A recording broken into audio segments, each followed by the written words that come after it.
মাছৰ যিকোনো ৰেচিপি বহুত বেছি সোৱাদ লাগে নহয় জানো কিন্তু বনাই আছিলোঁ আজি মাছৰ পাতুৰি ইমানেই সোৱাদ লগা হয় যে ইমান কষ্ট কৰি হ'লেও খাবলৈ মন যায় ভালদৰে কলপাতখিনি কাটি পিনে মই টাৱাত দি পিনে সেকি লৈছোঁ দেই গেছতো পুৰি ল'ব পাৰি কিন্তু ডাইৰেক্টকৈ পুৰিলে একদম কলপাতবোৰ কলাই পৰি থাকে সেইকাৰণে মই এনেকৈ টাৱাখনত দি পিনে সেকি লওঁ আপোনালোকে কলপাত কেনেকৈ বাৰু সেকি লয় ক'বচোন মোৰ এনেকুৱাকৈ ভাল লাগে বাৰু আনপিনে যেতিয়া নিজৰ মনৰ পচন্দ বস্তু এটা খাব পাৰি ন যিমানেই কষ্ট নহওক মানে বনাবলৈ এলাহ নালাগে খাবলৈতো আৰু সোৱাদৰ কথা কিনো ক'ম হেঁপাহ পলোৱা একাহী ভাত আপোনালোকে নিশ্চিন্ত মনে খাই দিয়ক এইপিনে ৰেডি কৰি আছোঁ 2 চামুচ লৈছোঁ ক'লা সৰিয়হ 2 চামুচ বগা সৰিয়হ আদা নহৰু আৰু জলকীয়াটো আপোনালোকে নিজৰ পৰিমাণে দিব মই কেইটামান কাজু বাদামো দিছোঁ তেতিয়া সোৱাদটো আৰু বেছি ভাল লাগে আৰু এইখিনি মই ধুনীয়াকৈ পানীত তিয়াই থৈ দিম মাছখিনি নিমখ আৰু নেমুৰ ৰসেৰে ভালদৰে মেৰিনেট কৰি থৈ দিম মানে সেয়া আৰু 10 মিনিটৰ কাৰণে নিমখখিনি সানি পিনে মেৰিনেট কৰি থৈ দিম আনপিনে মছলাখিনি মই অকণমান আধা ঘণ্টামান ভিজাই ৰাখি দিম তেতিয়াহ'লে ভালদৰে পেষ্ট হৈ যাব অকণমান জ্বলাটো বেছিকৈ খালেও দিব পাৰি কিন্তু মই জ্বলাটো কম খাওঁ কাৰণে কম কৰি দিছোঁ আদা নহৰুৰ কাৰণে এনেকৈ মই বটি লৈছিলোঁ অকণমান পটাত বটি লৈ পিনে আদা আৰু নহৰু ভালদৰে মিক্স কৰি লৈছোঁ আৰু মাছখিনিৰ গাত লেটিয়াই দিছোঁ পিনে মেৰিনেট কৰোঁতে মই নিমখ দিছিলোঁৱে তেতিয়া আৰু এতিয়া সেইকাৰণে নিমখ নাই দিয়া এতিয়া দিছোঁ মই অকণমান হালধি আৰু নহৰু নাই দিয়া ক'লা সৰিয়হ আৰু বগা সৰিয়হ আৰু কাজু বাদামৰ যিটো পেষ্ট জলকীয়া কৰিছিলোঁ সেইটো দিছোঁ আদা নহৰুখিনিতো মই আগতেই দি দিলোঁ তাৰপিছত হাতেৰে ভালদৰে মাছখিনিত মই লেটিয়াই ল'ম যিমান হাতেৰে কৰিম ন তেতিয়াহে ভাল হ'ব অকণমান মিঠাতেল দি ল'ব দেই মিঠাতেলটো দিলে কেঁচা গোন্ধটো নোহোৱা তেল দিলে ভাল হয় আৰু সেইকাৰণে তেলখিনি দি পিনে মেৰিনেট কৰি থ'ব মিঠাতেলখিনি তাৰপিছত এইখিনি মই ডিপ ফ্ৰিজত ধুনীয়াকৈ আধা ঘণ্টামানৰ কাৰণে থৈ দিম তাৰপিছত মই উলিয়াই আনিছোঁ তাৰপিছত আৰু বেলেগ কৰিবলগীয়া নাই কলপাতত এপিচ মাছ দিয়ক আৰু মই দিছোঁ নেমুৰ পাতৰ এটা পাত দিছোঁ আৰু অকণমান মিঠাতেল দিছোঁ আৰু ইপিনে দিছোঁ এটা জলকীয়া দেখিছেনে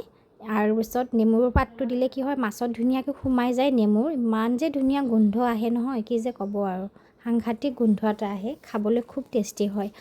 নেমুৰ পাত এখিলা দি পিনে মাছত গোটেইখিনি মাছ নেমু গোন্ধ ওলায় আৰু খাবলৈ বেছি সোৱাদ হয় জলকীয়াটো আপোনালোকে বইল হৈ যাব যেতিয়া ভাতৰ লগত পিটিকি পিনি খাব ইমান ভাল লাগে আৰু কি যে ক'ম আৰু সাংঘাতিকভাৱে পাতবোৰ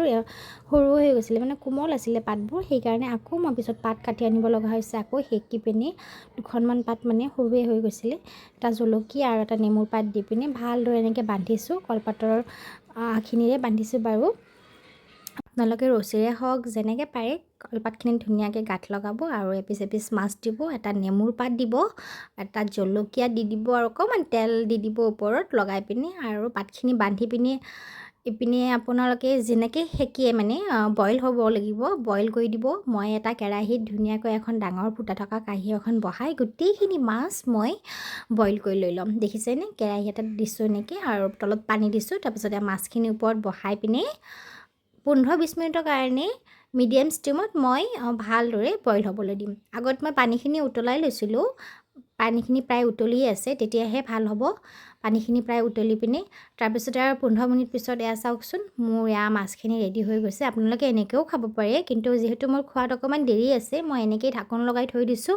আৰু খোৱাৰ আগে মই কি কৰিছোঁ এখন টাৱা লৈছোঁ অকণমান টাৱাখনত তেল লগাই দিছোঁ মানে তেতিয়াহে পাতটো লাগি নধৰে নহ'লে পাতটো জ্বলি গ'লে আকৌ গোন্ধ ওলাব যে জ্বলা সেইকাৰণে তাৰপিছত এপিচ মাছ উলিয়াইছোঁ আৰু এনেকৈ হেঁচি পিনে উলট পালটকৈ অকণমান গৰম কৰিছোঁ তেতিয়া মানে কি হয় মাছখিনিও গৰম হৈ যায় আৰু খাবলৈও বেছি সোৱাদ লাগে গৰম ভাপ এটা পালে যিহেতু মই বনাই পিনে অকণমান আগতে থৈ দিছিলোঁ বিশ্বাস কৰক ইমানেই সোৱাদ লাগে ন যোনে নাজানে এবাৰ ভাপত দি পিনে এনেকৈ মাছ খাই চাবচোন খুব বেছি সোৱাদ লাগে আৰু আমিতো ভালেই পাওঁ সেইকাৰণেই বনাইছোঁ বাৰু অকণমান কষ্ট হয় হ'লেও মানে কষ্টৰ সোৱাদটো মানে যেতিয়া ভাতৰ কাঁহীখনত কিবা এটা ভাল খাবলৈ পাওঁ ন তেতিয়া সেই কষ্টবোৰ অনুভৱেই নহয় মানে হয়নে নাজানো আৰু মোৰ ঠিক তেনেকুৱা হয় সকলোৱে খাইছে ৱাও কৈছে আৰু একো নালাগে জাষ্ট মানে ভাল বুলি ক'লেই ভাল লাগে ন ইমান কষ্ট কৰি পিনি যদি কিবা এটা বস্তু বনোৱাৰ পিছত নিজৰ ঘৰৰ মানুহখিনিয়ে সকলোৱে হেঁপাহ পলুৱাই ভাতখিনি খায় তেতিয়া আৰু কি লাগে মনে যে কৈছিলে মা ইমান টেষ্টি বনাইছিলা আৰু বনাবা দেই তাৰপিছত এয়া মোৰ গৰম গৰম মাছৰ পাতুৰিবোৰ ৰেডি হৈ গ'ল। এতিয়া ধুনীয়াকৈ লৈ পিনে ভাত খোৱাইহে কথা। দেখিছেনে ইমান সহজতে হৈ যায়, একেবাৰে কষ্ট কৰিব বেছি নালাগে। আৰু ভাল খাব বিচাৰিলে অকণমান কষ্ট কৰিবও লাগে, নহয় জানো? কষ্টৰ পৰিমাণটো সদায় মিঠা বুলি কয় যে মানুহে। চাওক গৰম গৰম মাছখিনি, ভাপত দিয়া মাছ ৰেডি হৈ গ'ল মোৰ। ইপিনে দেখিছেনে নেমুৰ পাতখিলা উঠাই দিয়ক। আৰু বেলেগ একো নাই আৰু, ভাতৰ লগত গৰম গৰম ভাত উলিয়াওক আৰু ধুনীয়াকৈ ভাত সাজো জুতি লওক।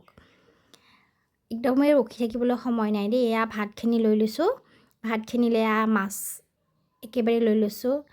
পাতত দিয়া মাছ। তাৰপিছত অকণমান ভাতকেৰেলা ভাজিছিলোঁ সেইখিনিয়ে লৈছোঁ। দাইল চাইল আৰু মই নাই খোৱা দেই। এনেকেই গৰম গৰম ভাতৰ সৈতে পাতুৰি মাছো জুতি ল'লোঁ। খুব বেছি সোৱাদ লগা। আপোনালোকে যদিহে বনাই খোৱা নাই এবাৰ বনাই খাব আৰু ধুনীয়াকৈ ভাত সাজো জুতি ল'ব। আমিও এতিয়া জুতি লৈ লওঁ, নহয় বাৰু? কেনেকুৱা পালে জনাব দেই। আজিলৈ এৰিছোঁ। সকলোৱে ভালে থাকিব, সুস্থ থাকিব। আৰু যোনে মোৰ ভিডিঅ'বোৰ এতিয়ালৈ মোৰ পেজটো ফ'ল' কৰা নাই, সকলোৱে পেজটো ফ'ল' কৰিব। আৰু সৰু সৰু ৰেচিপিৰ সৈতে লগ পাই আছোঁ। তেন্তে আজিলৈ এৰিলোঁ, বাই বাই। ভাত সাজ কিন্তু সঁচাই বহুত তৃপ্তিৰে খালোঁ দেই। যোনে ফ'ল' কৰা নাই ফ'ল' কৰি দিব। আৰু শেষলৈ ভিডিঅ'টো সকলোৱে চালে যে তাৰ কাৰণে অশেষ ধন্যবাদ। আজিলৈ এৰিলোঁ।